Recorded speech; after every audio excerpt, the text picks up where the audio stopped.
It was a quiet Tuesday morning, the kind that smells like coffee and freshly cut grass. The kind of morning that makes you feel life, for all its noise, can still be gentle. I had just settled into my worn-out porch chair, the one with a missing slat on the left arm, when I noticed something taped to my front door. A white envelope. Bold red letters stamped across the top. Notice of violation. At first, I thought it was junk mail, or maybe something from the bank. But as I got closer, the air shifted. It wasn't just paper, it was a message. A warning. I tore it open with my thumb. Inside was a printed letter from the Homeowners Association, the HOA. Dear Mr. Tom Harris, you are in violation of Section 3A, Property Aesthetics Code. Your fence is due for repainting and your lawn exceeds community grass height standards. Failure to comply within 7 days will result in a fine of $500 per day. Respectfully, the HOA Board. I read it twice. Then a third time, my fence, my lawn. I looked around. The same wooden fence I'd painted last spring. The same grass I'd trimmed just last weekend, though maybe it had grown half an inch too tall. Half an inch. That morning sun, so soft a moment ago, suddenly felt harsh. The light on my porch turned cold. I walked to the edge of my yard, staring at the street. Everything looked the same, quiet, suburban, painfully tidy. Children's bikes leaned against driveways. A flag waved lazily from a porch down the block. And on every door the same small silver plaque, member of Willow Creek HOA. I bought this house 15 years ago. Back then the HOA was a good thing, or so I thought. They kept the neighborhood safe, maintained the park, threw block parties with cheap burgers and bad karaoke. It was supposed to be about community. But lately it had changed. New leadership, new rules, new tone. Now instead of friendly reminders, there were letters like this one, cold, bureaucratic, and signed by someone I barely knew. Someone who thought they could tell me what home should look like. My wife, Anna, stepped out onto the porch, coffee mug in hand. She saw the paper trembling between my fingers. "What's that?" she asked. "Apparently," I said, forcing a smile, "we're criminals now." She took the letter, skimmed it, and sighed, the kind of sigh that carries more worry than words. "We can't afford another fine, Tom." I nodded. She didn't have to say it. Last winter had been rough. Medical bills, work slowing down, every dollar mattered. And now $500 a day for paint and grass.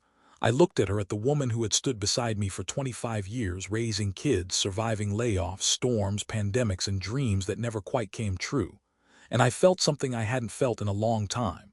Not anger, not fear, something smaller, something sharper. Humiliation. I called the HOA office that afternoon. A young woman answered, polite, mechanical. When I explained the situation, she read from a script. "I'm sorry, Mr. Harris, but these regulations are in place for the benefit of all residents." "All residents?" I asked. "Does that include the people who can't afford to repaint every year?" A pause. "Then, if you have financial difficulties, you may submit a written appeal within 7 days. 7 days. Always 7 days. I hung up. That night I couldn't sleep. The letter sat on my nightstand, its words glowing faintly in the lamplight. Violation, fine, compliance. I thought about the men who'd built this country, calloused hands, tired eyes, and a dream of owning a small piece of land to call their own. And now here we were, fined for the color of our fences. Anna stirred beside me. "Let it go, Tom," she whispered. "It's just paint." But it wasn't just paint. It was something deeper.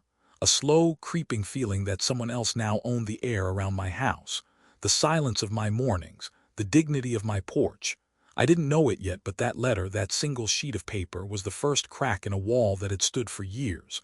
Not the wall around my yard. The one around my heart.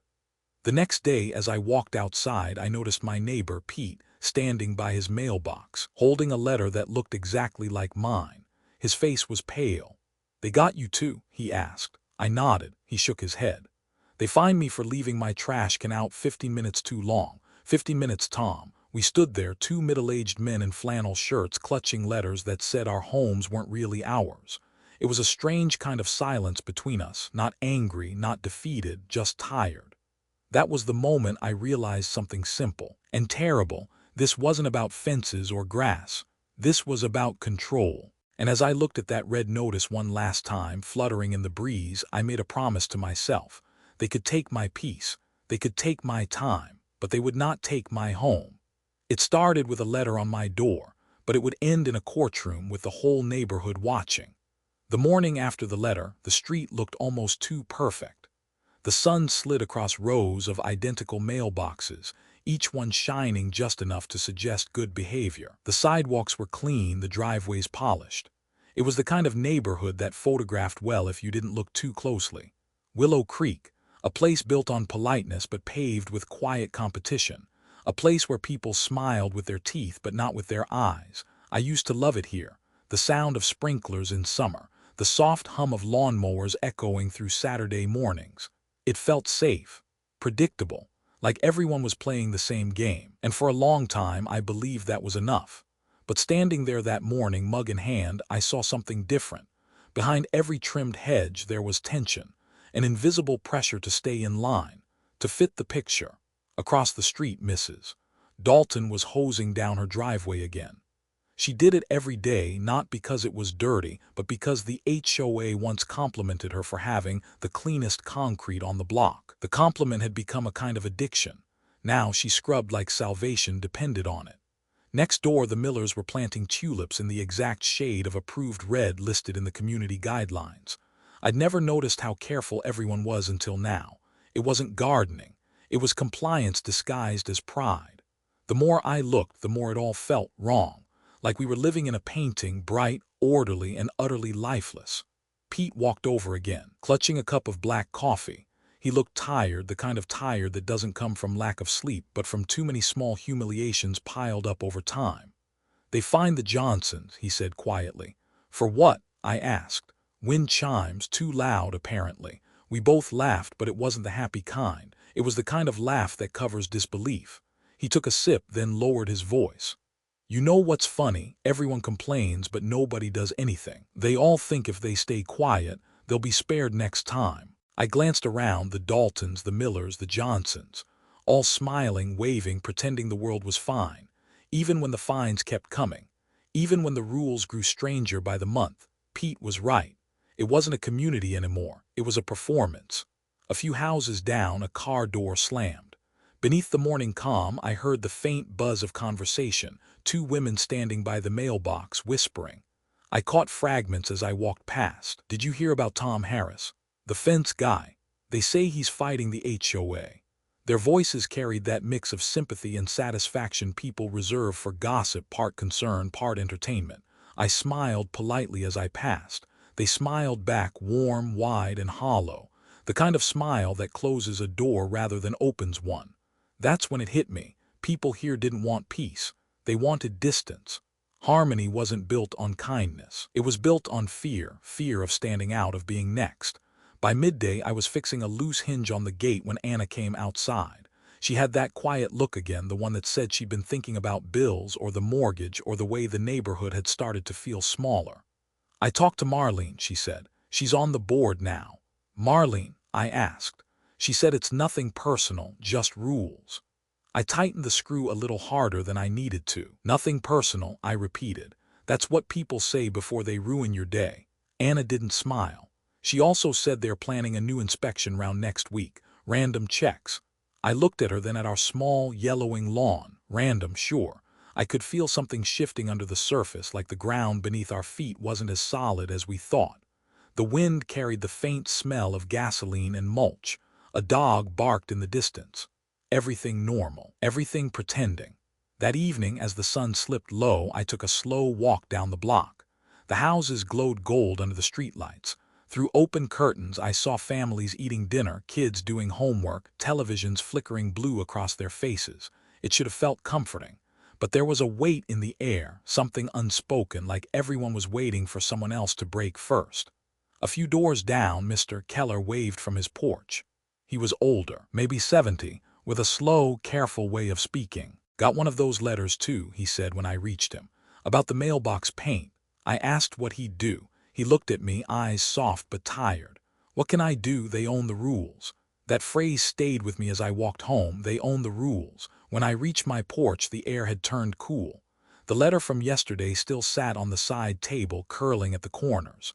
I picked it up, folded it once, and slipped it into my pocket. For some reason, I didn't want to throw it away. Not yet. Across the street, the sprinklers clicked on, all in perfect sync.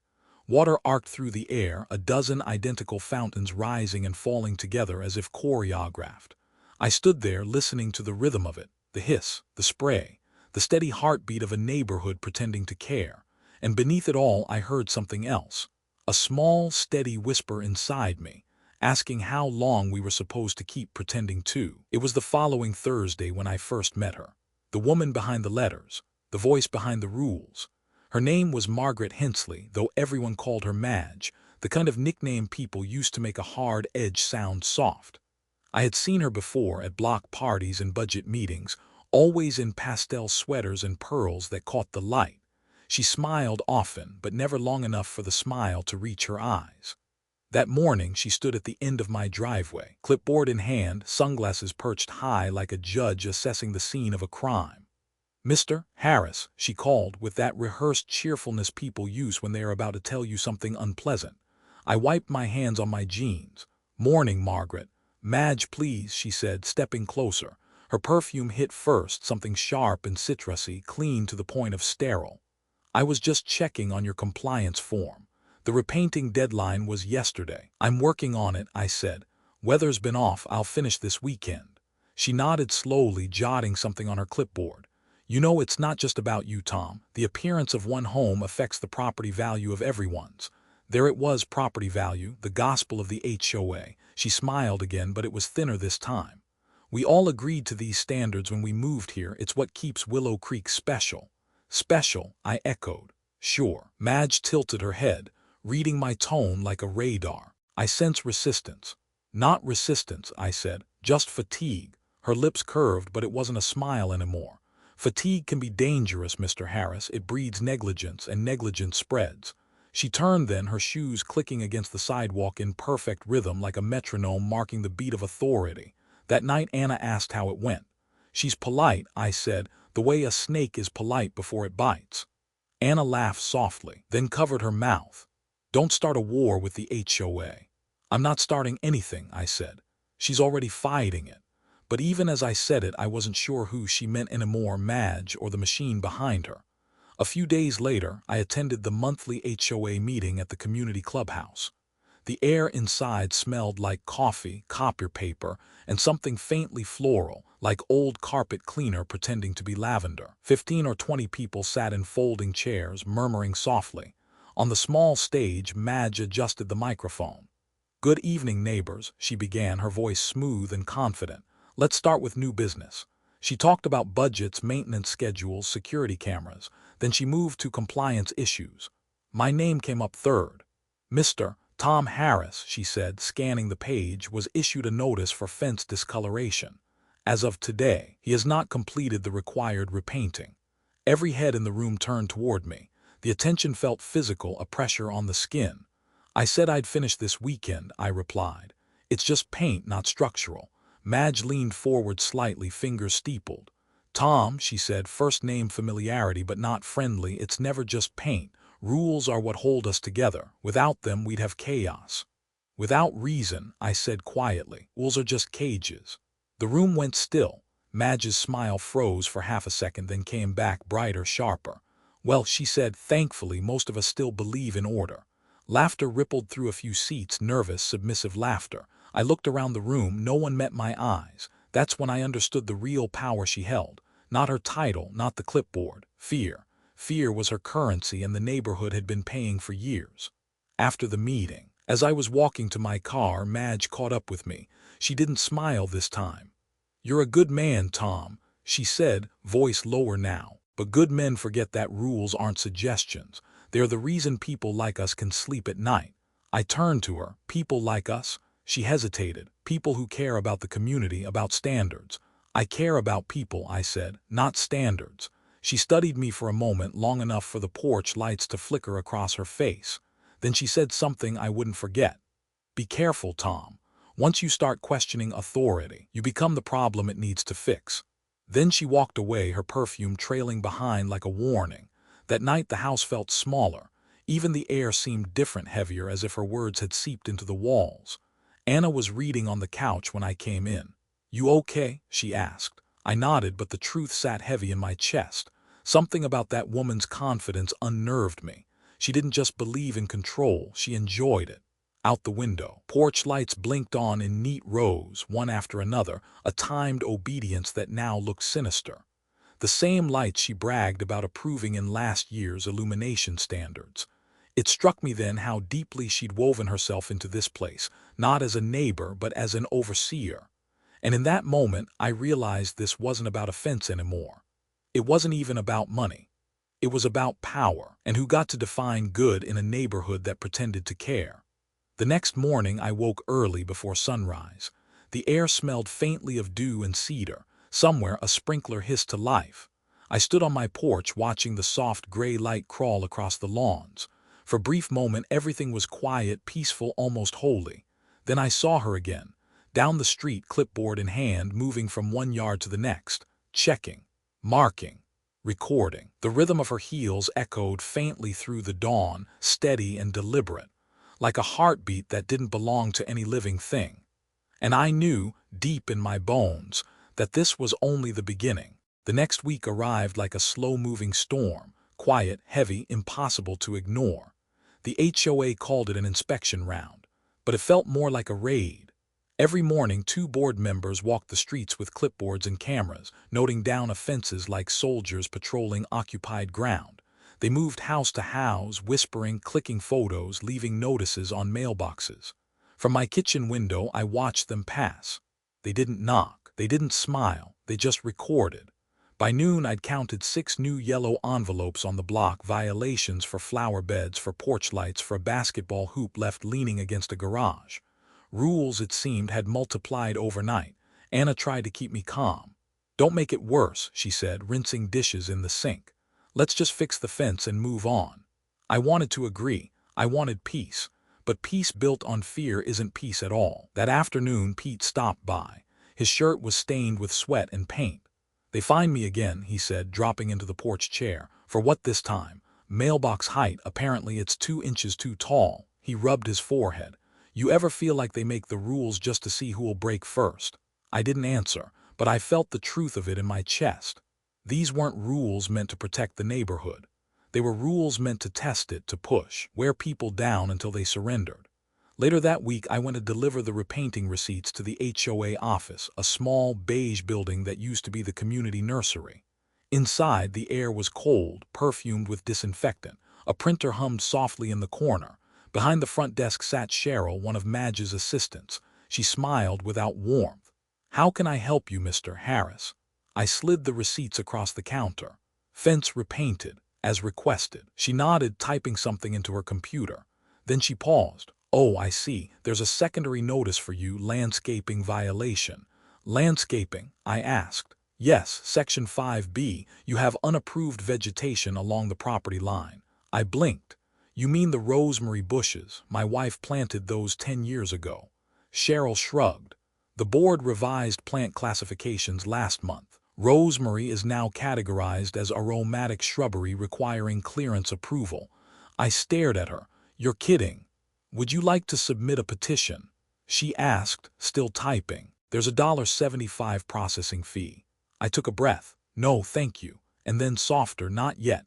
When I got home, Anna was on the porch, phone pressed to her ear. She was nodding, murmuring yes and "I understand" over and over. When she hung up, her face was pale. "That was the HOA," she said. "They said we left our trash bin visible from the street. That's another $150. For a moment we just stood there, the 2 of us, surrounded by a house we loved but no longer recognized. A place that had begun to feel less like home and more like a list of fines waiting to happen. The air smelled faintly of paint and fertilizer. Somewhere down the block, a leaf blower roared to life. It all felt too loud, too controlled. That night, I sat in the garage, lights off, listening to the hum of the refrigerator and the faint ticking of the water heater. The quiet there was different, heavier, like the house itself was holding its breath. I opened an old box of files, mortgage papers, HOA newsletters, old meeting notes. Flipping through them, I noticed something strange. The signatures. Back then, the HOA board had 5 members. But the last few notices, the ones issued since Madge took over, all bore her signature or her initials, even in sections that required multiple approvals. Something wasn't right. I took a photo of one of the letters, zoomed in on the date. It didn't match the meeting schedule listed in their public calendar. A violation issued on a day the board hadn't officially convened. That realization sent a chill through me, not of fear but of clarity. Maybe the rules weren't being enforced. Maybe they were being invented. 2 days later, Pete called me from his truck. His voice was tense. "Tom, you should come to the clubhouse right now." When I arrived, a small crowd had gathered by the notice board outside. New postings, laminated, stapled neatly, all in the same precise handwriting. A full page of new amendments. Lawn trimming hours restricted to 9 a.m., 4 p.m. Decorative lighting must be HOA approved. Noise violations expanded to include dogs barking longer than 3 minutes. Unauthorized gatherings of more than 6 people require pre-approval. Pete pointed to the last line. "Read that again," he said. "Unauthorized gatherings. What the hell does that even mean?" It meant control. It meant isolation disguised as order. And when I turned, I saw her again, Madge, standing a few yards away, clipboard tucked under her arm. She was talking to Cheryl, smiling that same perfect smile. The kind of smile that said she'd already won. That night I couldn't sleep. I sat by the window, the air thick with the smell of wet soil from a passing rain. Streetlights flickered on the puddles, bending their reflections like bruised stars. I thought about the neighbors, the way they used to wave, used to share tools, barbecue, laugh. Now everyone stayed inside, blinds drawn. You could feel the silence stretched tight across the street like plastic wrap over something dying underneath. I realized then that these rules weren't random. They were designed to separate us, to make us small, because when people stop talking, they stop trusting. And when they stop trusting, they stop resisting. In the distance, I heard a faint tapping, the sound of rain dripping from the gutters. Each drop hit the ground like a metronome, steady, relentless.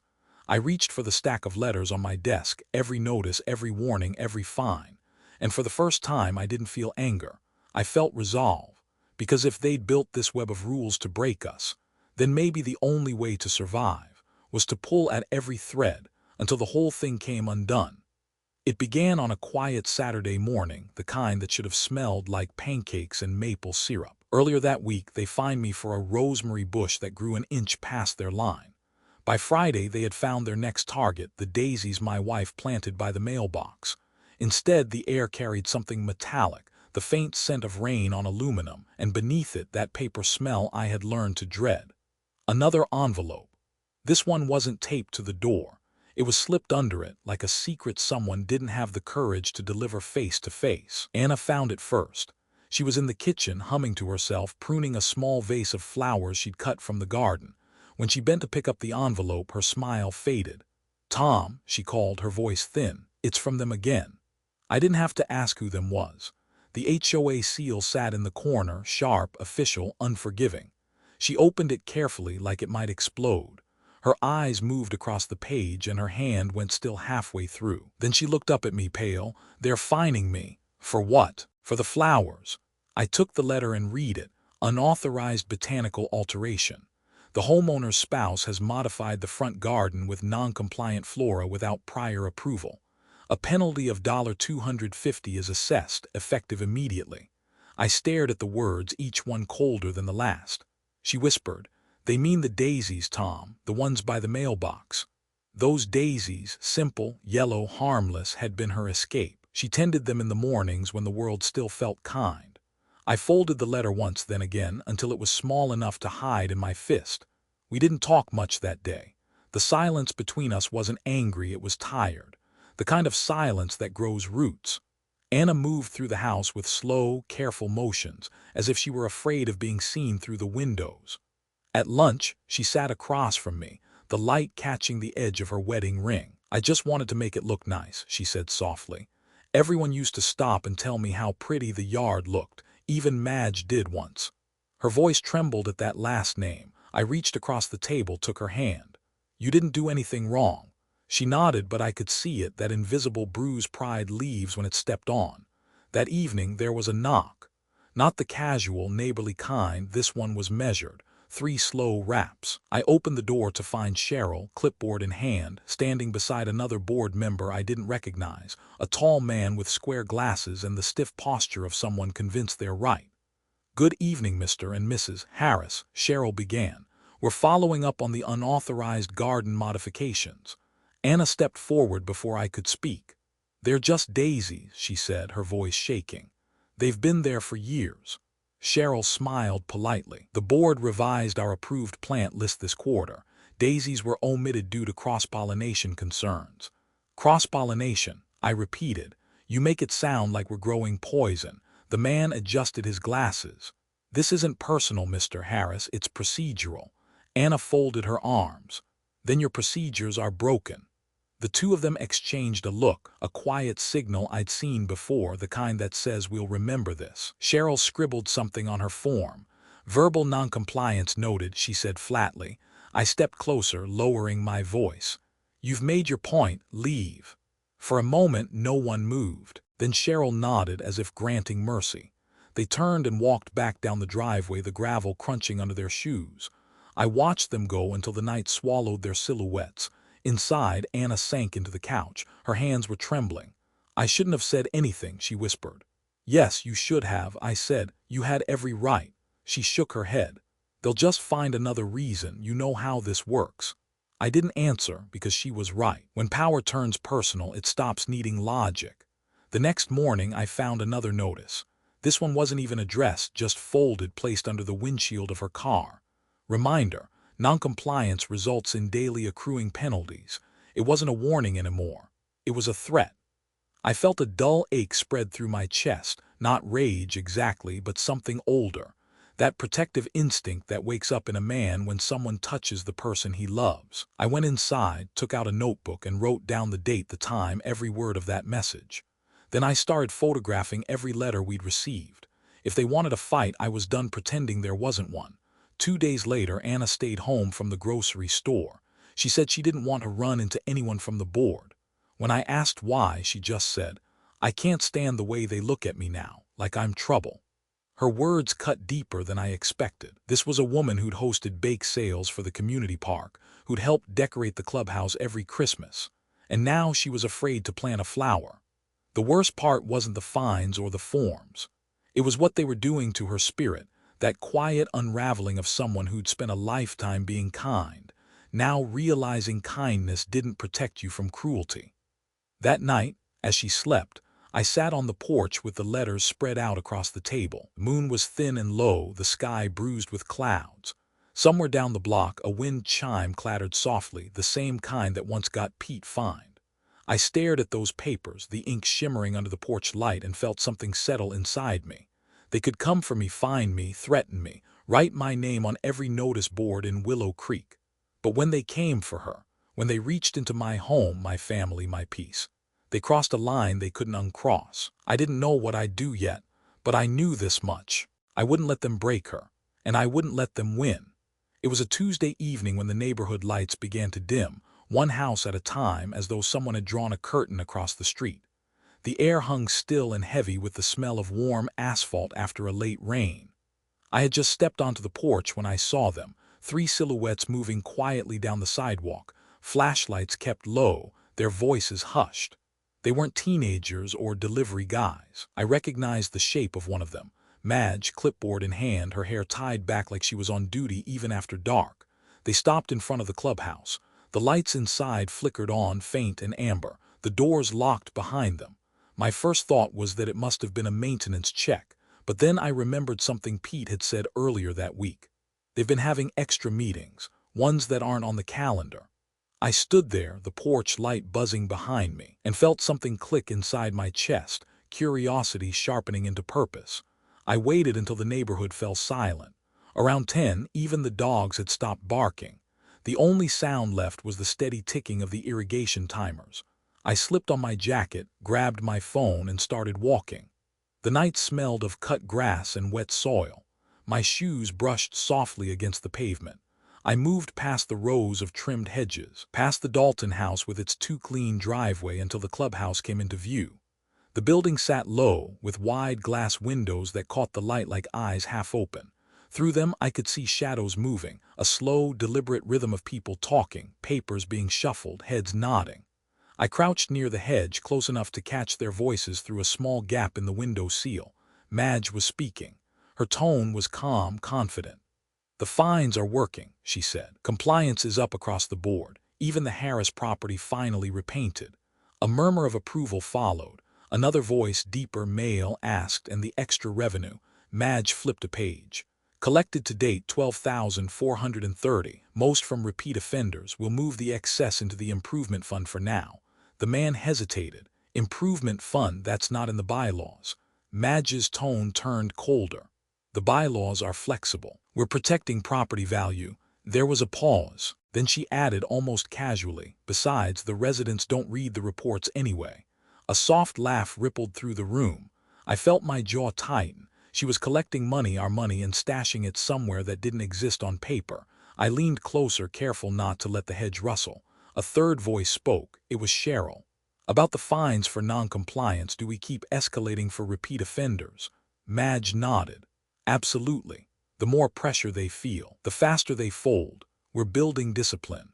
Even the ones with financial hardship." Cheryl asked, quieter now. Madge didn't hesitate. "If they can't afford to live here, they don't belong here." The words landed like a slap. I felt a pulse rise in my throat, hot and steady. They weren't just enforcing order. They were purging people, good people, one fine at a time. Something inside the clubhouse shifted then, and I ducked lower. Madge had walked toward the back of the room, standing near the window where I crouched. Her silhouette cut across the light, sharp against the glass. She spoke again, her voice low but clear. "There's one more issue, the Harrises." My stomach dropped. "The wife's been defiant," she continued. "Arguing, refusing to remove the flowers. We'll issue a final penalty, and if they don't comply, we'll move to lien." Lien. That meant placing a legal claim on our home. Another voice objected softly. "Isn't that excessive? It's just a garden." Madge turned sharply. "It's never just a garden, it's a matter of authority. If we let one household disobey, others will follow. I will not let Willow Creek fall into chaos." The silence that followed was heavy, thick enough to hear the faint hum of the overhead fan. I could feel my pulse in my fingertips. I pressed my phone against the window edge and hit record. For the next 20 minutes, I listened. They discussed which homeowners to target next, how to encourage compliance through public example. They joked about how the fines were easier than bake sales, laughed about the people who cried on the phone. Every word I caught made the air colder.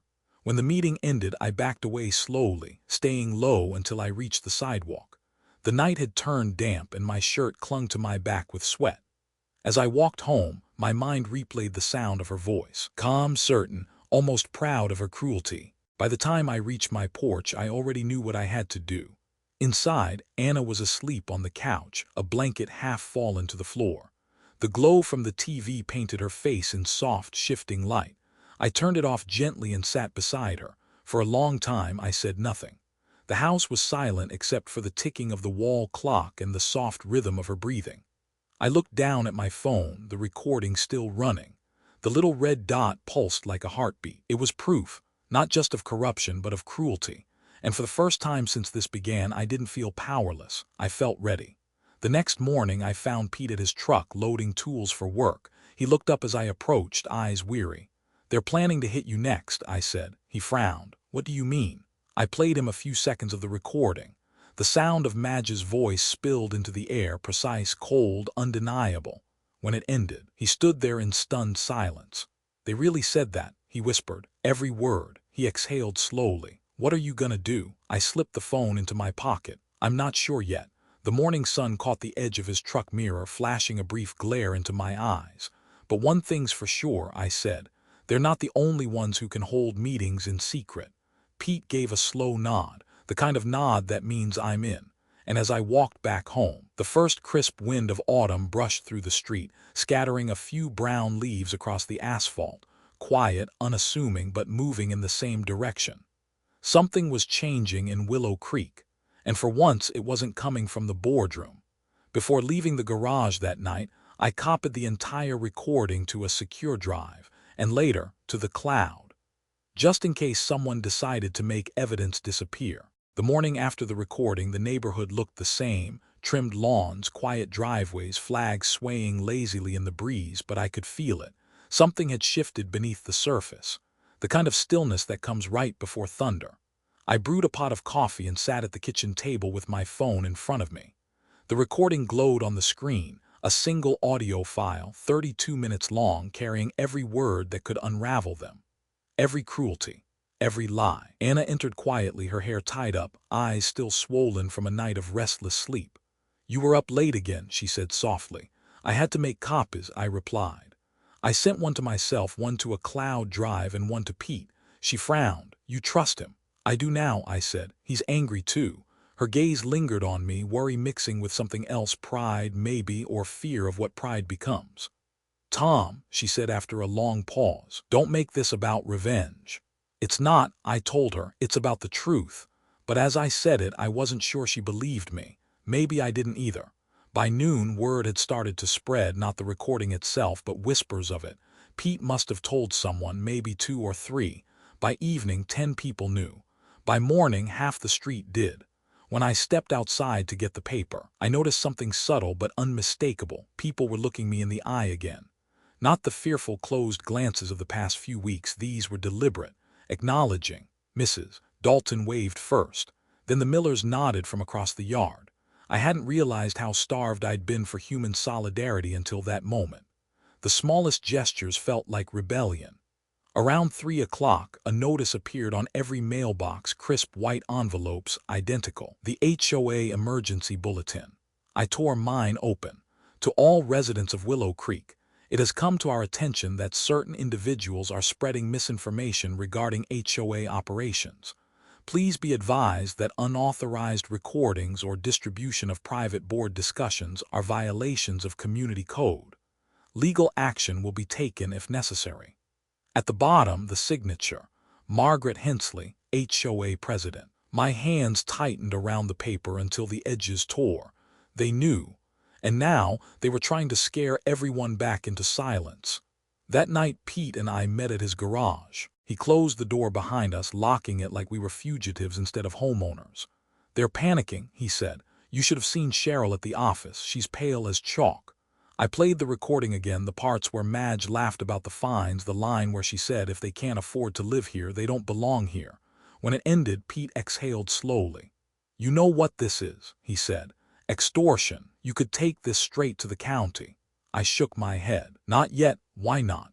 "Because if I hand it over now, it's just me versus them, and they'll spin it.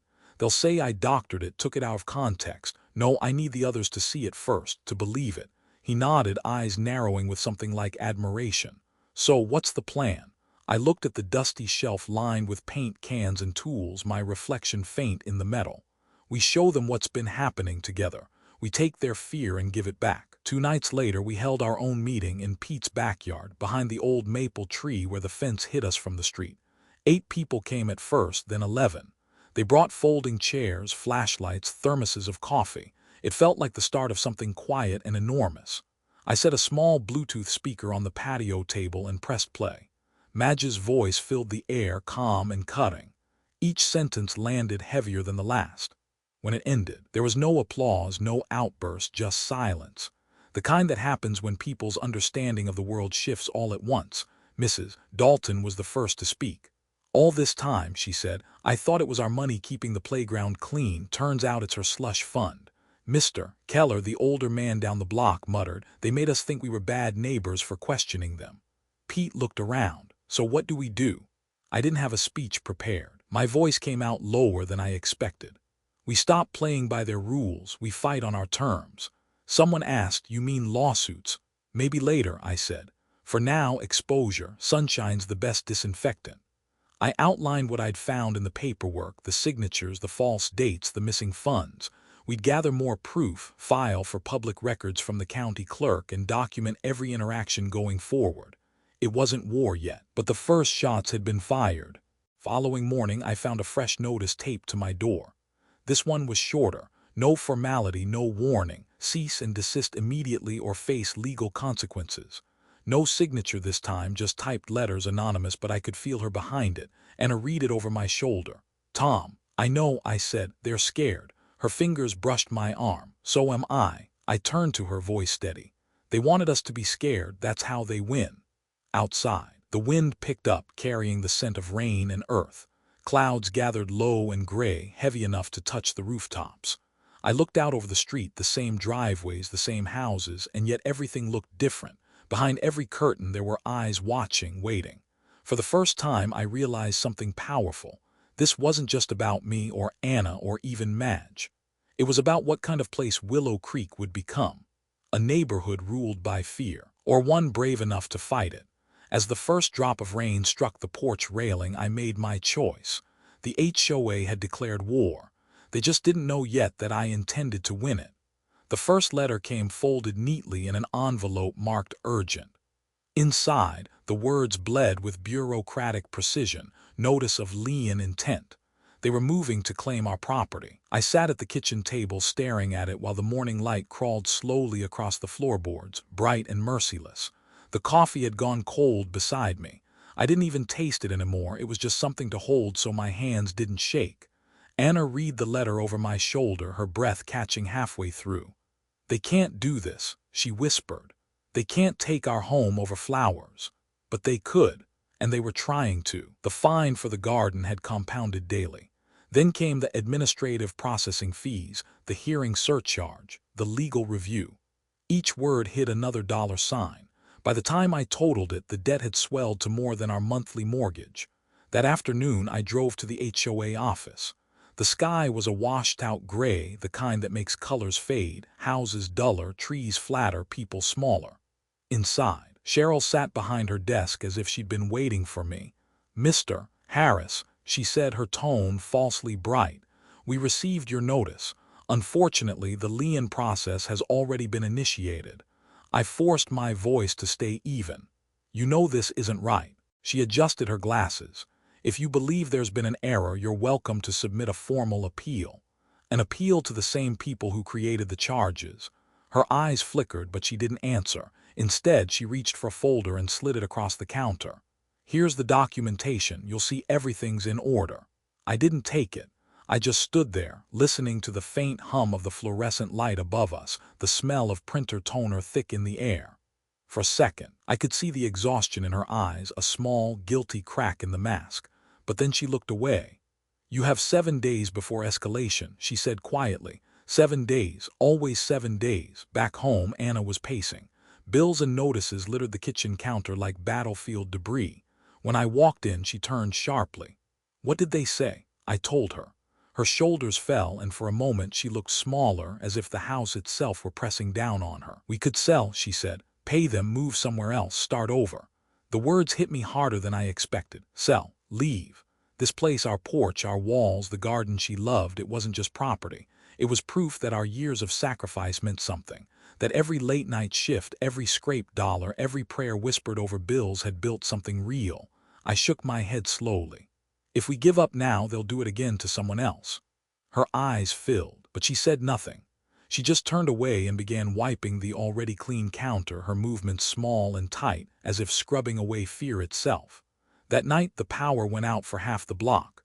A transformer, they said. But when I looked outside, I saw only our section of Willow Creek dark, every other street still glowing steady in the distance.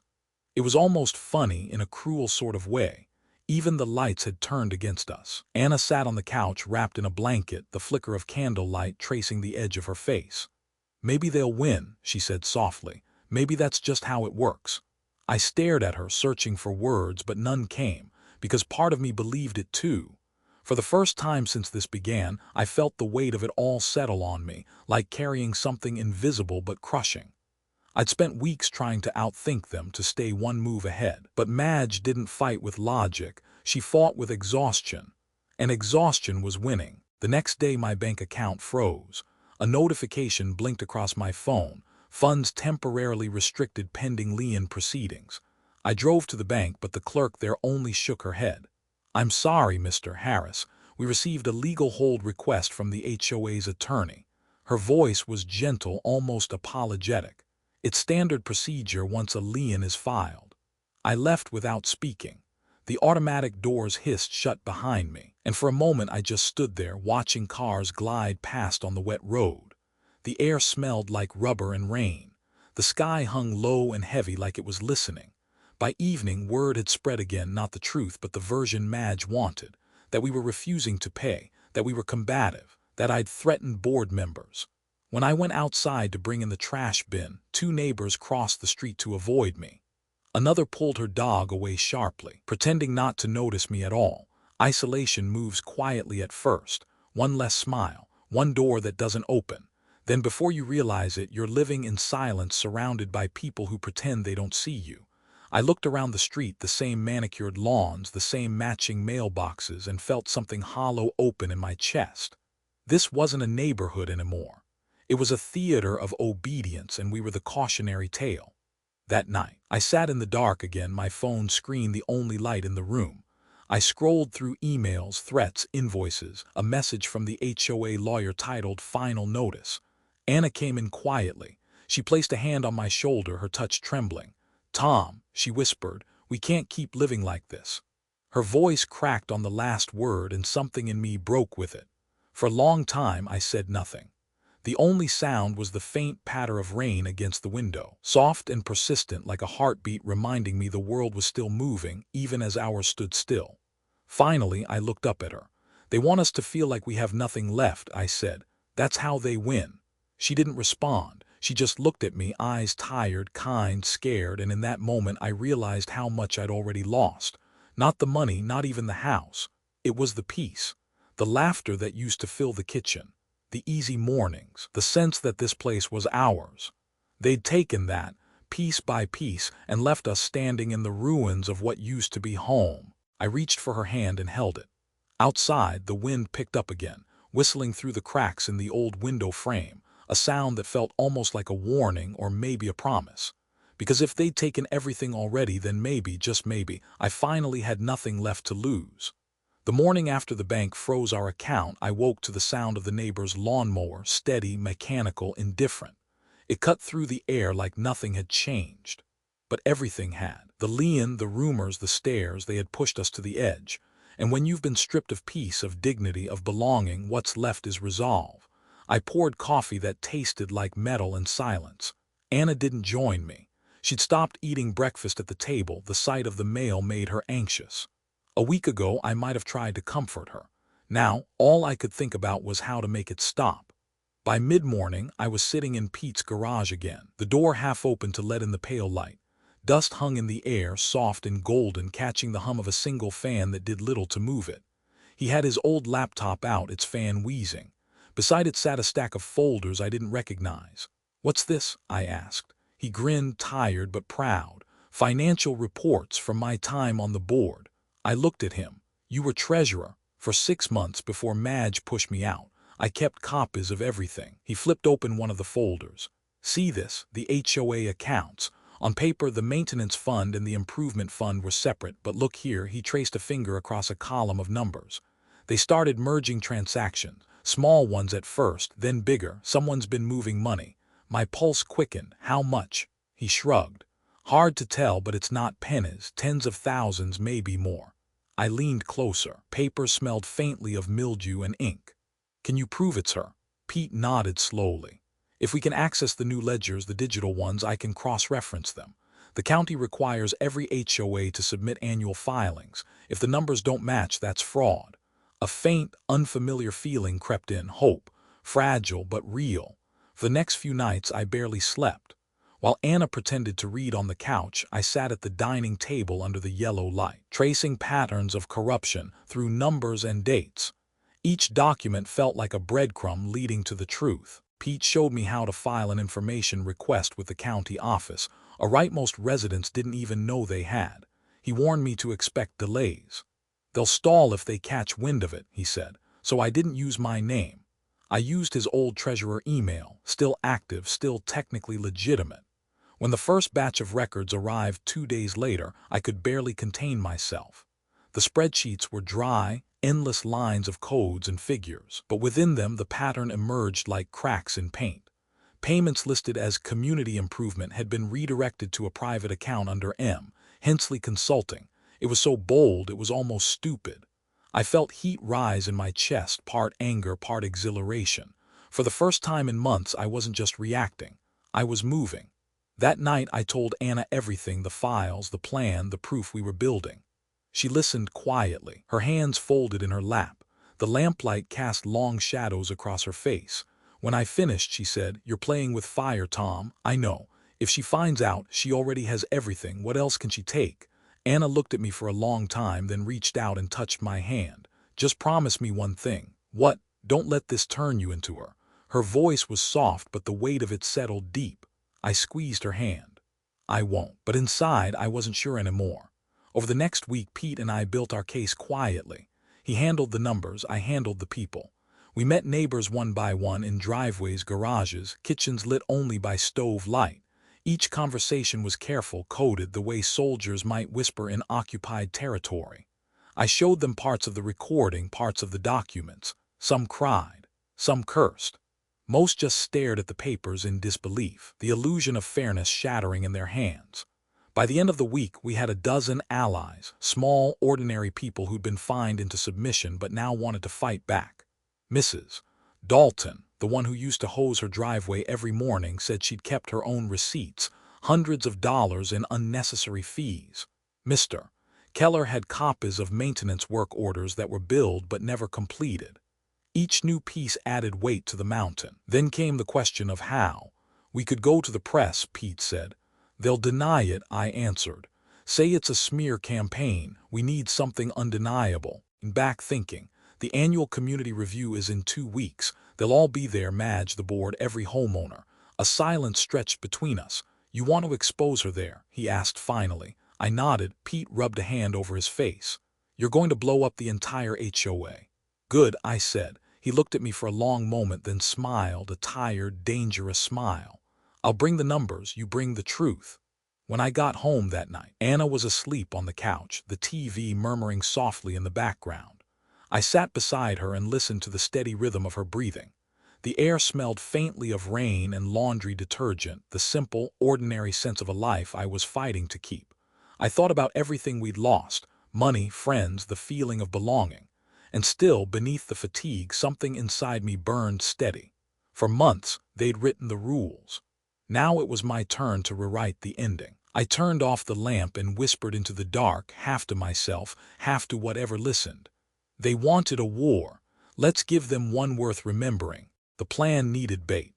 And the bait had to look real, desperate even.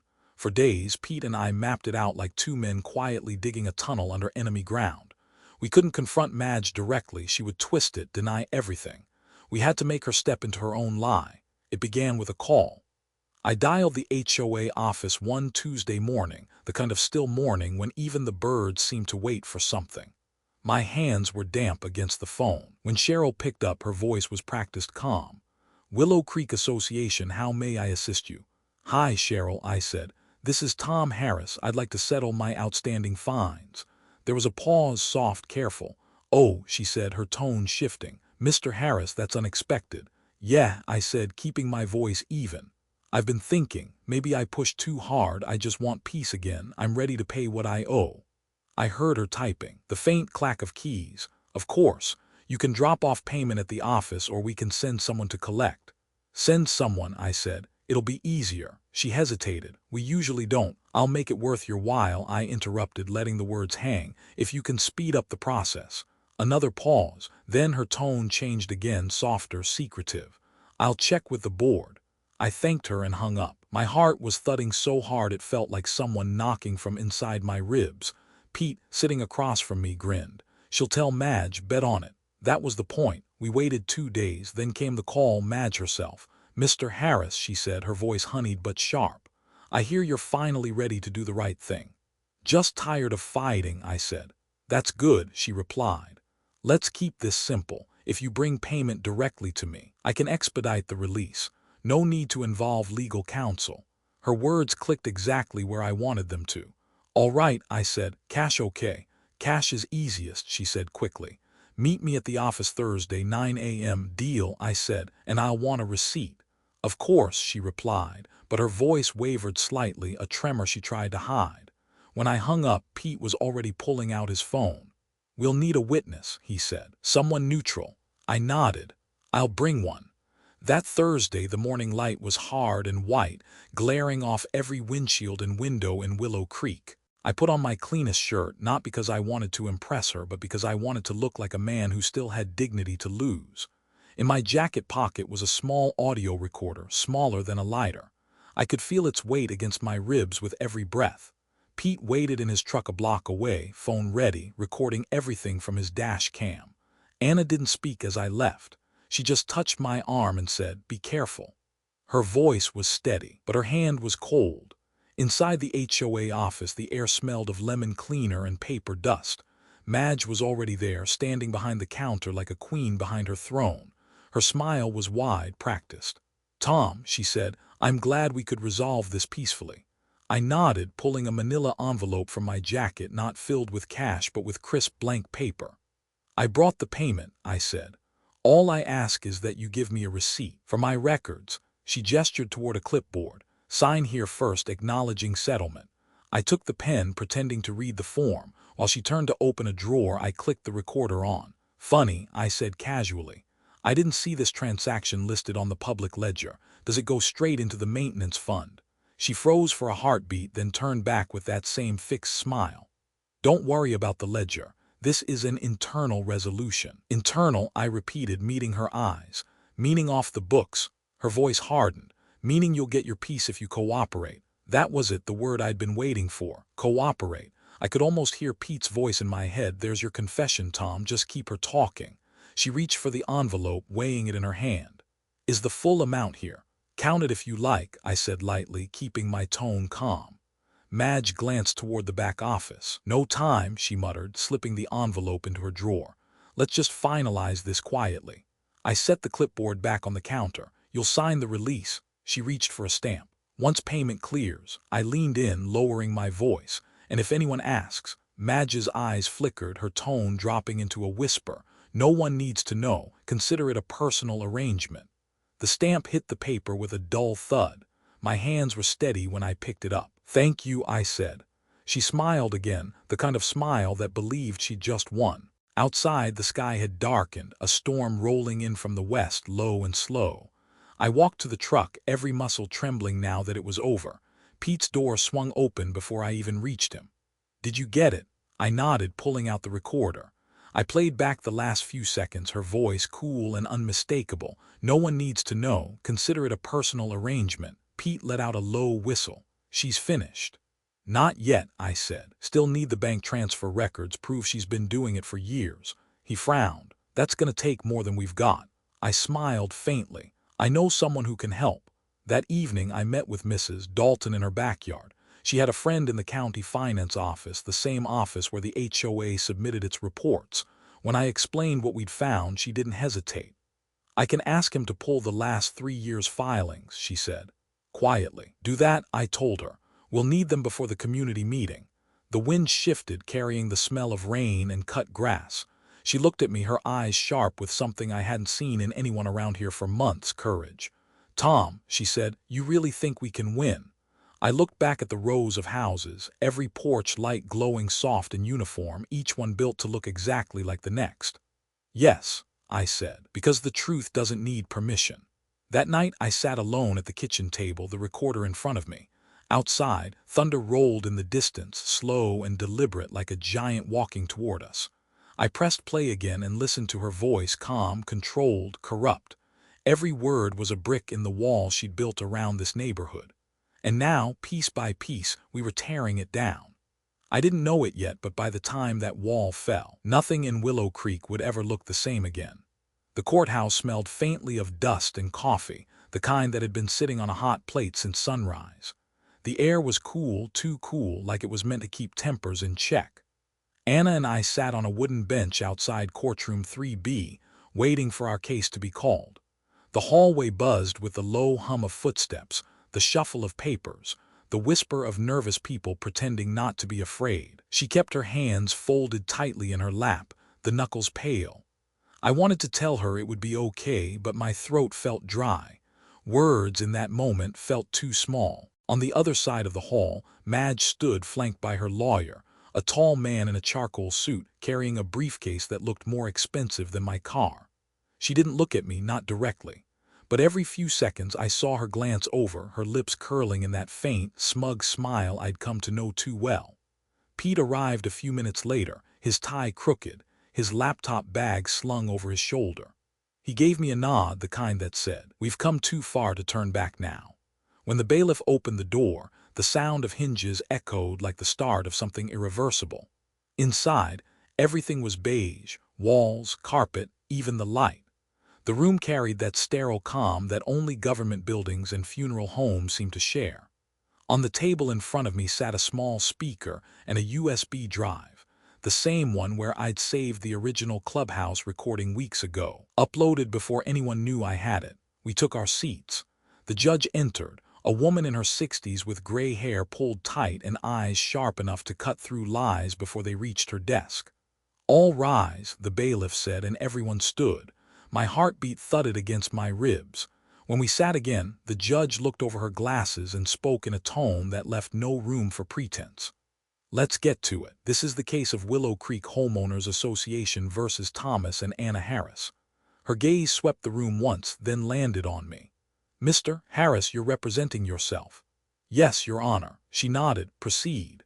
I stood, papers trembling just slightly in my hand.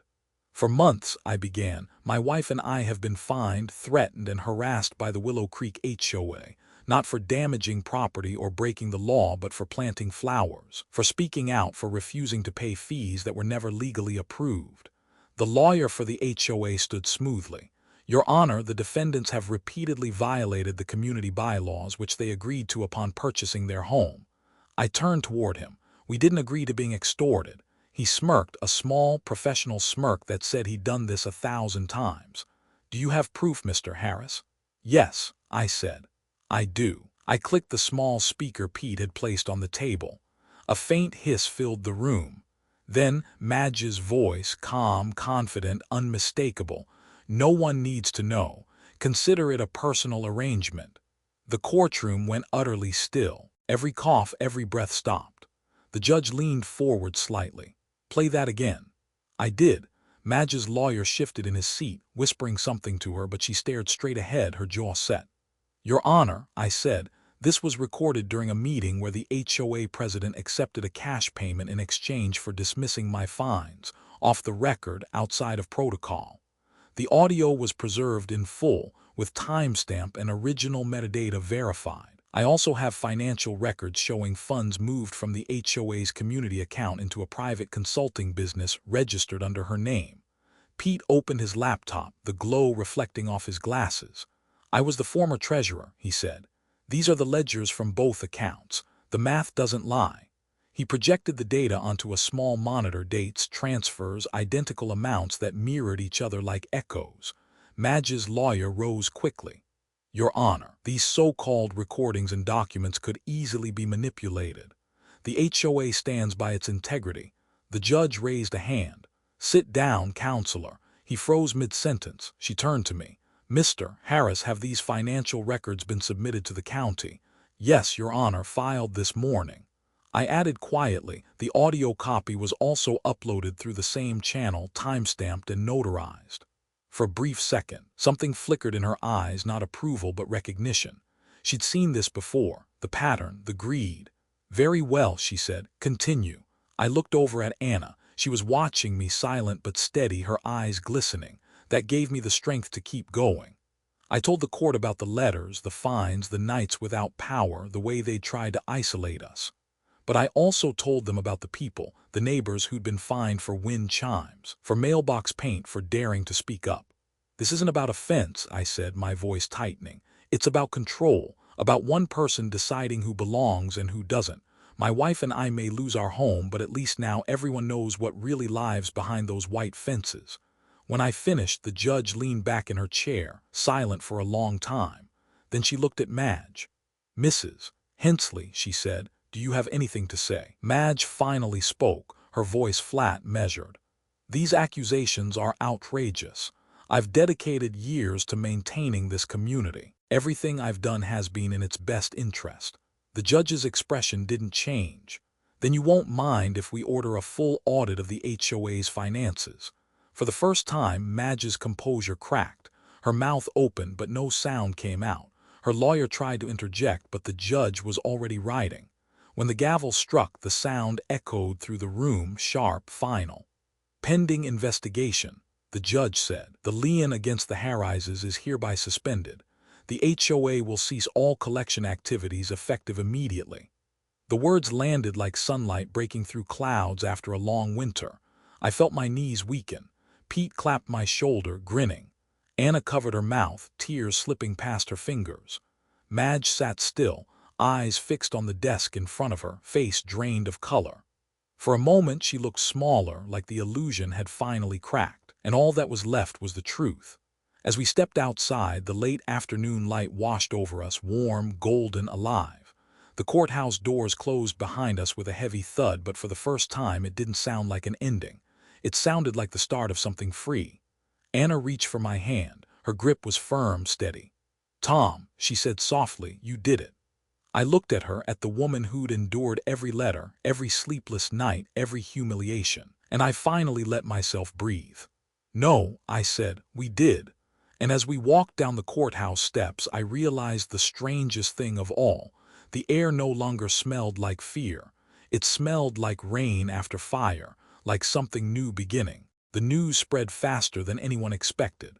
By the next morning, the courthouse decision had traveled from mailbox to mailbox, whispered over fences, shared in group texts, carried on the wind like something too heavy to keep secret. For months, Willow Creek had lived in silence, a neighborhood bound by fear and politeness. But now, for the first time, people were talking. Anna and I stood on our porch that morning, coffee steaming between us. The air smelled of wet leaves and distant rain. Down the street, neighbors were gathering in small clusters, hands gesturing, voices low but charged with energy. Pete's truck rumbled to a stop in front of our house. He leaned out the window, grinning. "You've seen the county website?" he asked. I shook my head. "They published the preliminary audit report," he said, his voice almost disbelieving. "Madge and her crew are cooked. Misused funds, unauthorized transfers, missing payments, it's all there, black and white." He handed me a printout, the pages warm from his dashboard. Numbers, dates, signatures, the proof of everything we'd been saying. At the bottom of the report, one line stood out like a crack of lightning. Recommended action: immediate suspension of Willow Creek HOA board pending criminal review. For a long time, I just stared at it. It didn't feel real, not yet. Anna came to stand beside me, reading over my shoulder. "Does this mean?" "It means," I said, "they finally have to answer for what they did." That afternoon, an emergency town meeting was called at the clubhouse. It wasn't the HOAs doing this time, it was the residents. When we arrived, the parking lot was full. Cars lined the street for blocks. The air was thick with voices, the low rumble of tension and disbelief. Inside, every seat was taken, people standing along the walls, some holding copies of the same report Pete had shown me. Madge was there too. She sat at the front table beside her lawyer, her usual poise fraying around the edges. The pearls she always wore looked tighter around her neck, like they were choking her. When I walked in, the noise dipped for a moment. Dozens of eyes turned toward me, not with suspicion this time, but with something that looked almost like respect. Pete stood at the back, arms crossed, a quiet sentry. The moderator, one of the few board members who hadn't been implicated, cleared his throat. "This meeting is to address the recent findings in the county audit." He looked toward Madge. "Mrs. Hensley, as acting president, you may respond first." Madge rose slowly. Her voice trembled on the first word, though she tried to disguise it as authority. "I want to remind everyone," she began, "that audits are not verdicts. What's being circulated are misinterpretations of standard transactions." A murmur rippled through the room, low and disbelieving. Raised her voice. "I have always acted in the best interest of this community. The accusations being thrown around are malicious and, frankly," someone shouted from the crowd. "Then why's our money missing, Madge?" Another voice. "Where did the playground fund go?" The questions came faster, louder. Madge's composure cracked. "You don't understand how these things work," she snapped. I stepped forward before the chaos could swallow the moment. "Then explain it to us," I said, calm but clear. "Explain why there are payments made from the HOA's account to your consulting firm." Every head turned. The air itself seemed to hold its breath. Her lawyer tried to interject, but she spoke over him. "That was reimbursement for time spent coordinating legal counsel, managing disputes." "Reimbursement," I said quietly, "for $30,000. Gasps, whispers. The tension broke open like a wound. Madge looked around. searching for allies but found none. Even Cheryl, sitting 2 seats away, refused to meet her eyes. Her voice rose higher, desperate now. You all wanted a strong community. I kept order when no one else would. Without me, this neighborhood would have fallen apart. A man near the front stood. You mean without you, people could have lived their lives without fear? Laughter, sharp and bitter, rippled through the room. Pete stepped forward from the back, laptop in hand. The county confirmed the transfers, every one of them. He turned the screen toward the crowd, rows of figures glowing white in the dim light. You didn't just fine us, he said, you stole from us. Madge's face drained of color. Her lawyer leaned close, whispering something urgent, but she waved him off. I built this place, she shouted. You think any of you could have handled it? I met her eyes across the room. You didn't build it, I said. You just forgot it belonged to us. For a moment, no one spoke. Then applause, hesitant at first, then stronger, until it filled the entire clubhouse. Madge left before the meeting ended. No farewell, no apology. Just the click of her heels on the tile and the sound of the door slamming shut behind her. The board dissolved within the week. The county appointed a temporary administrator to manage the community until a new system could be formed. The fines were rescinded, the liens dropped, the accounts unfrozen. But what struck me most was how the neighborhood began to breathe again. The next morning, Mrs. Dalton was out watering her driveway, not out of fear but habit. She saw me and waved. Kids rode bikes down the street without parents worrying about rule violations. Someone hung a wind chime. It sang bright and clear in the autumn air. For the first time in a long while, Willow Creek sounded like home. That evening, Pete came over with a 6-pack of beer. We sat on the porch, the light fading into a soft amber glow. He took a long sip and said, "You know, I never thought we'd actually do it." "Neither did I admitted. He nodded toward the street. "Think she'll come back, Madge?" I shrugged. "She's the kind who can't stand being ordinary. If she does, it won't be here." The cicadas buzzed low in the distance, their rhythm steady and forgiving. Anna came out, 2 glasses of iced tea in her hands, smiling. A real smile this time, the kind that didn't have fear hiding behind it. And as the 3 of us sat there, watching the last light fade from the rooftops, I felt something I hadn't in months. Not triumph, not vengeance, peace, the kind that's earned, not granted. The fall of the HOA hadn't just freed our street. It had reminded us what community was supposed to mean. Not rules, not control, but neighbors who finally saw each other again. The morning after the board resigned, Willow Creek woke to a silence no one had heard in years. Not the heavy, fearful quiet that used to hang over the neighborhood. This was different. It was a stillness that felt like a deep breath finally exhaled. I stood on the porch with my coffee, steam curling into the cool autumn air.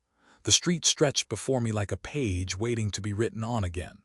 The old HOA signs, compliance required, community standards enforced, still stood at the entrance, faded and crooked, relics of a rulebook no one believed in anymore. Pete's truck rolled by, horn honking twice in greeting. He leaned out the window and shouted, "Town hall's tomorrow, you bringing the grill?"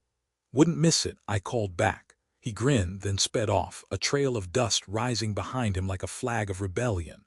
For the first time in a long while, the street felt alive. By mid-morning, the transformation had begun. The Dalton kids were setting up a lemonade stand near the corner, their sign painted in uneven letters. "Cross the street, Mrs." Keller and her husband were hammering new planks onto their porch, a repair they'd postponed for years because the HOA hadn't approved the color. The sound of hammers, laughter, and radio music mixed in the air. It was chaotic, imperfect, beautiful. Anna joined me outside, holding 2 mugs. "It smells like sawdust and barbecue," she said, smiling. "Smells like freedom," I said. She laughed, and for the first time it wasn't a tired laugh. It was bright, full, the kind that made her eyes crease the way they used to before all this began. I looked around. Kids were riding bikes in the middle of the street. Someone had set up a speaker playing old rock songs. The whole block had turned into something halfway between a celebration and a rebirth. It hit me how small the things were that had once been forbidden, how many pieces of ordinary life had been taken from us without a fight. Later that afternoon, a group of us gathered near the entrance of the subdivision. The sun was warm on our backs, glinting off the row of parked cars. In front of us stood the biggest symbol of what we'd fought, the weathered green metal sign that read, "Willow Creek, a deed-restricted community." Pete set down his toolbox beside it. "Guess it's time," he said. Someone passed me a wrench. For a long second, no one moved. Then I stepped forward, placed my hand on the bolt, and turned. The metal groaned, protesting, then gave way with a sharp snap. The sound echoed down the street like thunder. Cheers erupted. Someone clapped. The kids squealed and ran circles around us. We lifted the sign together, Pete, myself, and a few neighbors, and carried it to the curb. It wasn't destruction, it was liberation. The weight of that metal felt lighter than it should have, as if it was finally ready to be gone. When it hit the ground, it sent up a puff of dust, and everyone just stared for a moment. Anna whispered beside me, "It's over." "Yeah," I said, "but maybe it's also the start." That night we turned the street into a block party.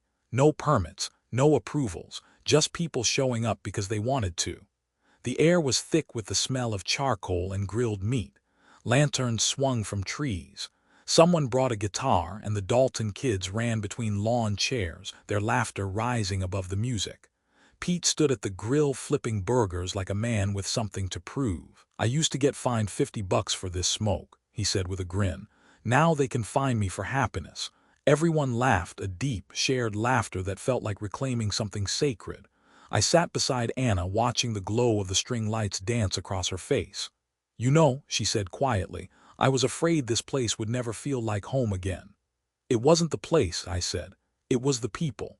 She looked around at neighbors talking, kids playing, Pete arguing with someone over who made the better sauce, and nodded. "Then I guess the people are back." As the night deepened, the music softened. Conversations drifted into comfortable silences. Someone opened a bottle of wine, someone else passed around paper cups. At one point, I walked to the edge of the street, where the fallen sign still lay against the curb. The metal glinted faintly under the lamplight, its edges dulled with years of control. I ran my hand over the letters, not with hate but with something like forgiveness. The sign had ruled us because we'd let it, because fear had a way of sounding reasonable when spoken in polite tones. But not anymore. Behind me, laughter carried through the night, the laughter of people no longer afraid of being seen. Just before midnight, the music faded to a hum, and the neighborhood quieted into a peaceful murmur. Lanterns swayed in the cool wind. A few stragglers stayed behind, finishing drinks, telling stories. Pete came over and handed me one last beer. "To starting over," he said. I clinked the bottle against his. "To keeping it ours this time." We sat there on the curb, two tired men staring at the street we'd fought for, the same asphalt, the same houses, and yet somehow it all looked new. The air carried the faint scent of rain on warm pavement. Somewhere, a dog barked once, then stopped. The world felt still, but not empty. Just waiting. When the last lantern went out, I stayed behind for a while, walking slowly down the middle of the road. The pavement was cool under my shoes, glistening faintly with dew. Every porch light that stayed on felt like a quiet promise, a reminder that freedom, once earned, had to be kept alive by the hands of those who believed in it. At the end of the street, I turned back. Willow Creek, stripped of titles, of fear, of false perfection, was finally just a neighborhood again. And for the first time in years, I could see the stars above it, clear and unashamed. A month had passed since the fall of the HOA, yet there were mornings when I still half expected to see a yellow envelope taped to my door. Old habits die hard. Fear dies harder. The street had changed, yes, lighter, louder, more human. But beneath the laughter and the grill smoke, there was still a quiet bruise left behind. You could feel it in the pauses between conversations, in the way some people still checked their mailboxes a little too carefully, as if bad news might still be hiding there. Anna said healing was like repainting an old wall. The cracks don't disappear, you just learn to live with them. She was right. But there was one thing I couldn't let go of. One person, to be exact. Madge had vanished after the meeting. No word, no statement, not even a letter of resignation. The audit reports had gone public. The county was still reviewing charges. Rumor had it she'd sold her house 2 blocks over and moved in with a sister somewhere in Arizona. But what haunted me wasn't her absence. It was the silence she left behind. For months, she'd ruled over us like a queen over loyal subjects. She'd fined us, humiliated us, made us question our worth in our own homes. And when it all came crashing down, she didn't say a word. No apology, no explanation, no reckoning. Just gone, as if her cruelty had been a season that ended, leaving us to rake the leaves. One afternoon, as the last of autumn's colors began to fade, I found myself standing in front of her old house. It looked smaller than I remembered, the shutters peeled, the mailbox leaning. A "for sale" sign stood crooked in the yard, its corners curled by wind and rain. The window blinds were still drawn, but a faint outline of furniture showed through. Like ghosts of order that hadn't realized they'd been evicted, Pete had told me to let it go. "She's not worth your peace," he'd said, but I wasn't looking for revenge. I just needed to understand. I walked up the path, the same path she'd once marched down in her pressed blouses and perfect smiles, and peered through the front window. The place was empty except for a few cardboard boxes stacked by the wall. On one of them, a single word scrawled in black marker: "Files." Inside, dust floated in the sunbeam like pollen. The air had that faint, stale smell of somewhere that hadn't been lived in for weeks. And in that stillness, I realized something unsettling. She hadn't just left. She'd abandoned it, the house, the title, the power, the image she'd built her life around. Maybe walking away was her version of an apology, or maybe it was just cowardice. That evening, I sat on the porch watching the street come alive again. Pete teaching the Dalton boy how to fix a flat tire, Mrs. Keller playing music from her open kitchen window. The world was moving forward with or without her. Anna came out and sat beside me, a blanket over her knees. "You went there, didn't you?" I didn't deny it. I did. She sipped her tea, the steam rising between us. "Find what you were looking for." I shook my head. "No, but I think I understood something." "What's that?" "That she never thought she was the villain." Anna turned to me. "Do they ever?" The question hung in the cool air. Somewhere down the street, laughter broke out, the kind that carries hope like music. I looked toward the Keller house, where kids were drawing chalk lines on the sidewalk. Bright blues, pinks, yellows, messy, imperfect, alive. "She believed she was saving this place," I said quietly, "but she was saving an idea of perfection that never existed." Anna reached for my hand. "And now we get to build something real," I said. 2 weeks later, an envelope arrived, no return address, just my name written in a careful, almost old-fashioned hand. I hesitated before opening it. Inside was a single sheet of paper. No apology, no confession, just a line written in small, deliberate letters. "You think freedom makes people good. It doesn't. It only shows who they already are." There was no signature, but I didn't need one. I folded the paper once, then again, until it disappeared into my palm. For a long moment, I stood by the kitchen window, watching the afternoon light fade across the lawn. Her words echoed, not as a threat, but as a warning, or maybe as truth. Because she was right in a way. Freedom didn't make people good. It simply revealed them. That night, the neighborhood gathered again, not for protest, not for meetings, just because we could. There was food, laughter, a string of lights hung across the street. Someone played an old guitar, someone else danced barefoot on the asphalt. It wasn't perfect.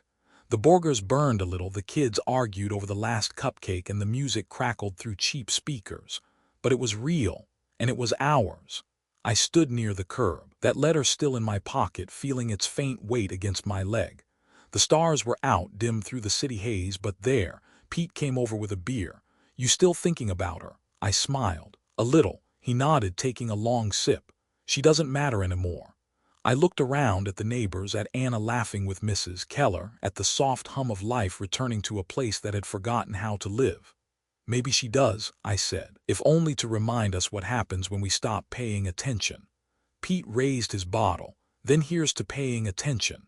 We clinked the glass lightly. The sound rang sharp in the air, clean as truth. When the crowd thinned and the lights dimmed, I walked home under the wide, dark sky. At the end of the street, I stopped and looked back one last time. No guards, no rules, no president. Just porches glowing soft and warm, small constellations of freedom flickering against the dark. And as I turned toward home, I thought about that letter again, about how some people apologize with words and others with silence. Madge had given neither. And maybe that was fitting, because some wrongs aren't meant to be forgiven. They're meant to be remembered. Winter came quietly to Willow Creek. The trees, stripped of their leaves, stood like pale ribs against a gray sky. The lawns turned brittle, the air smelled faintly of chimney smoke, and yet the street didn't feel dead anymore. It felt alive in recovery, like a patient who'd survived something terrible and was just learning how to breathe again. The HOA sign was gone. The bylaws, the warnings, the fear, all gone too. But freedom, I learned, didn't automatically fix what was broken. It only exposed how much needed rebuilding. We had no rules now, no leadership, no one to coordinate repairs or pay for common maintenance. And for the first time, the absence of control felt both thrilling and terrifying. One morning, Pete knocked on my door, hands stuffed into his jacket pockets, his breath fogging in the cold. "Tom," he said, "the park fountain's busted again, and the playground lights haven't worked since October." I looked past him to where the community park sat, grass stiff with frost, the swings hanging limp. "We'll fix it," I said. He smirked. "You mean you'll fix it? Then help me." He did, and so did half the street. That Saturday we gathered at the park with tools, gloves, and a thermos of Anna's coffee that could have revived the dead. It wasn't organized, not the way Madge would have liked, but it was real. Mr. Keller brought a ladder. The Dalton kids painted the benches bright blue. Someone found a radio, and soon the cold morning hummed with old country tunes and the laughter of people rediscovering what cooperation actually meant. At one point I looked up and saw Anna kneeling by the flower bed, planting new bulbs where the soil had been bare for years. Her gloves were muddy, her cheeks flushed pink from the cold, but she was smiling. That sight, her hands in the dirt, free to grow something again, hit me harder than I expected. By sundown the fountain gurgled to life. The lights flickered on, the air filled with the scent of wet earth and hot cocoa, and when the children ran across the field chasing each other, their laughter echoed like a promise that this place would never go back to what it had been. A week later we held our first community meeting. Not an HOA meeting, no titles, no officers, no Robert's Rules of Order, just neighbors sitting in a circle on folding chairs inside the clubhouse that once felt like a courtroom. The walls were still the same beige, the carpet still stained from years of coffee spills and control, but the atmosphere had changed completely. Pete stood up first. "We gotta figure out how to handle the maintenance stuff, trash, lighting, landscaping. We can't just wing it forever." Mrs. Keller raised her hand. "What if we take turns? Each month a few volunteers handle what needs doing. No fines, no threats, just shared responsibility." Someone nodded. "Like a rotation." "Exactly," she said. "We're adults. We don't need someone with a clipboard to tell us when to mow our lawns." Laughter rippled through the room, the kind that carried both relief and disbelief that things could be this simple. I watched faces that used to be closed off, people who'd once avoided eye contact now leaning forward, contributing ideas. Every voice mattered, every suggestion was heard. It wasn't perfect, but it was ours. After the meeting, I lingered behind to turn off the lights. The last bulb flickered weakly before going dark. The room fell quiet except for the hum of the old heating unit. Anna came back for her coat. "You okay?" "Yeah," I said, though my voice came out softer than I meant. "It's just strange. I keep thinking how this place used to feel like a cage. Now it feels clean, like we scrubbed the air." She smiled gently. "Maybe we just stopped letting fear decorate it." I laughed. That might be the smartest thing anyone said here in years. By spring, the neighborhood looked new. Not polished, not that sterile perfection Madge had demanded, but alive. Lawns were uneven but green. Mailboxes were different colors now. Someone painted theirs red with gold stars, and no one cared. The scent of barbecue drifted through the evenings again. One afternoon, while fixing a light fixture at the park, I saw a new couple moving into Madge's old house. They waved, and I waved back.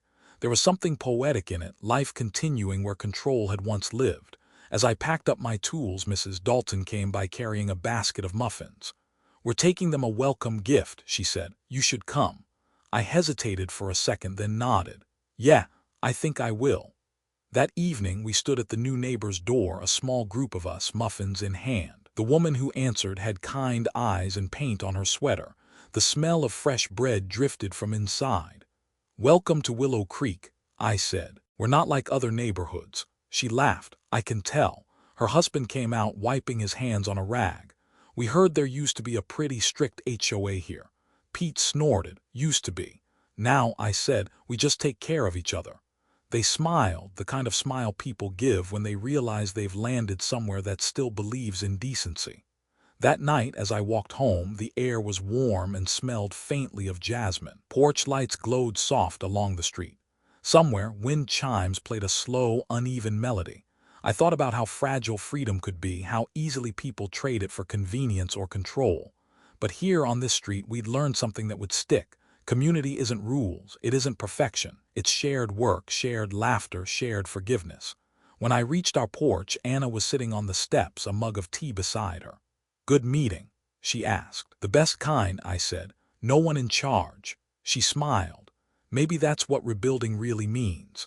I looked out at the neighborhood, the lights, the laughter, the faint hum of life returning, and felt something quiet and full settle in my chest. Rebuilding wasn't about fixing what was broken. It was about learning to live without fear, together, imperfect, free. The summer after the fall of the HOA was the warmest we'd had in years. Not just the kind of heat that sat on your skin, but the kind that seemed to loosen the air, to make everything softer, easier, more human. By June, Willow Creek didn't look like the same neighborhood anymore.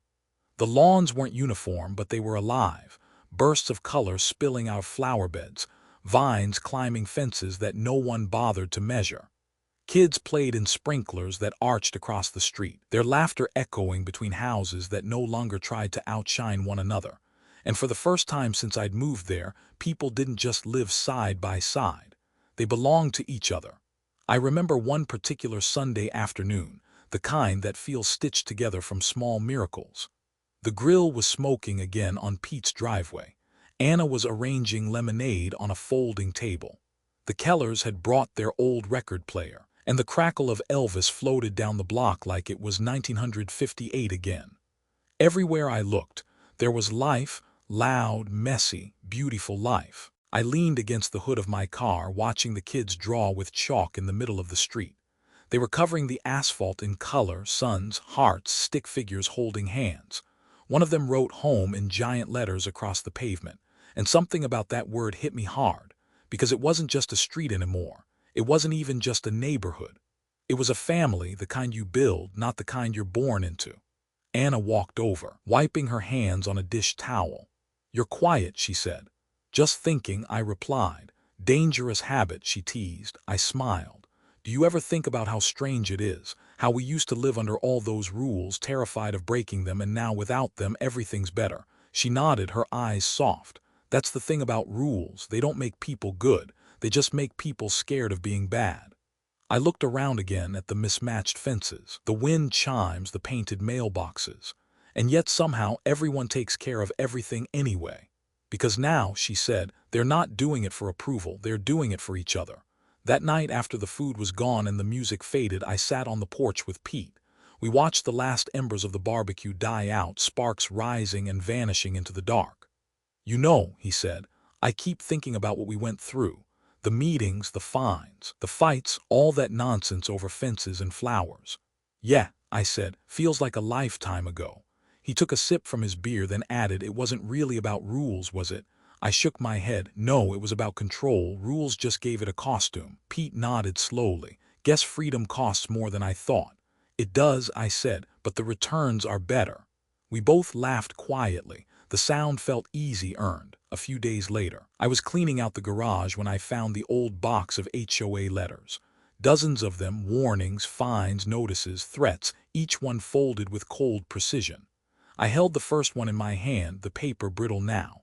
The words still had that sterile confidence: violation, non-compliant fence stain.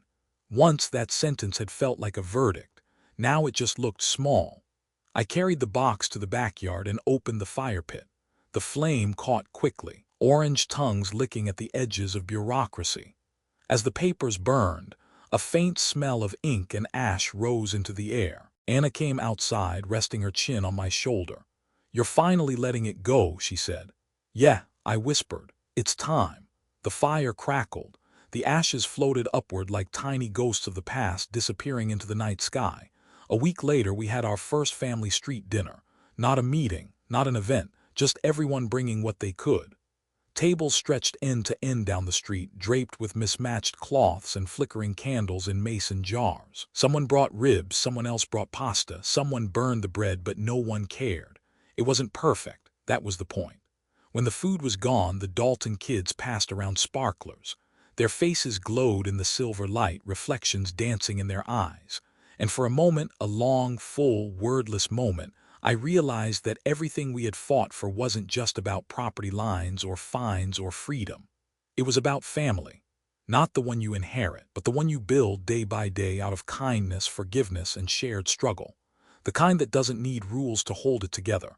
Later that night, when everyone was gone and the candles had burned low, Anna and I sat in the quiet. The street was littered with paper plates and laughter that hadn't fully faded yet. She leaned her head on my shoulder. "Do you think she ever thinks about us?" "Madge," she nodded. "Maybe," I said. "But it doesn't matter anymore." Anna smiled softly. "Because we won." I looked out at the street, our street, and shook my head. "No, because we grew." I think that's the part most people never tell you about freedom. It's not loud. It's not fireworks or parades or big speeches. It's quieter than that. It's the sound of kids laughing where silence used to live. It's a shared meal between neighbors who once avoided eye contact. It's learning to trust again, not rules, not systems, but each other. That's what Willow Creek taught me. Family isn't about who enforces the rules. It's about who shows up when the rules fall apart. It's about the hands that help you rebuild, the voices that remind you you're not alone. And maybe that's what America, or the world, needs a little more of right now. Not more control, but more compassion. We live in a time where everyone's quick to judge, to divide, to say you're wrong, I'm right. But what if we started acting like neighbors again? Not perfect people, just people trying to make it work together. Because at the end of every street, behind every door, there's someone who just wants to belong. And maybe the only rule that really matters is this: be kind, protect each other, forgive more than you punish. That's how neighborhoods become families. That's how homes become more than walls and fences. If you've stayed with me through this story, through every letter, every fight, every quiet victory, thank you. Truly, stories like this aren't just about one man or one street. They're about all of us, about what we're capable of when we stop living in fear and start living with heart. So wherever you are right now, I hope this reminds you of something simple and powerful. You don't need permission to love your neighbor. You don't need approval to do what's right. And you don't need rules to make a family, you just need the courage to care. Thank you for listening. If this story touched you, if it made you think of your own home, your own family, your own quiet battles, I'd be honored if you'd subscribe to the channel. Your support helps us keep telling stories that matter, stories about ordinary people, extraordinary courage, and the love that holds us all together. Until next time, I'm wishing you peace, health, and happiness. May your home be warm, your neighbors kind, and your family, however you define it, always full of love. Because family isn't about rules, it's about heart.